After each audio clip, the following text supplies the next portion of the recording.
what is a laparoscopic spay?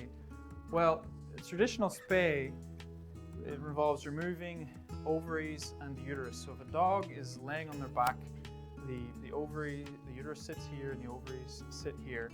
And the traditional approach to that is making an incision big enough that we can either put our hands in or exteriorize the ovaries and the uterus. So we remove them for various reasons. Reasons being to prevent mammary cancer, to prevent reproduction, to prevent heats.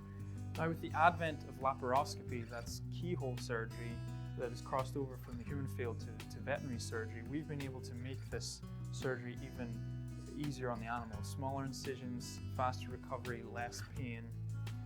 Traditional laparoscopic spay, first of all, it involves removing just the ovaries because we find that just removing the ovaries is enough to achieve all those goals.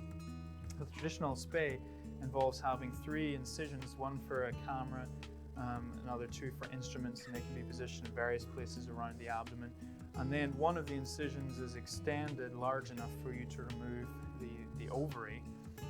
But in the human surgical side, there is a device known as a single incision laparoscopic surgery portal that we've crossed over to the veterinary field recently. It's a device that allows us to put a camera and 2 instruments through 1 incision, and it's let us get rid of 2 incisions and get it down to just 1. So single incision laparoscopic ovariectomy is what we call this, or a lap spay.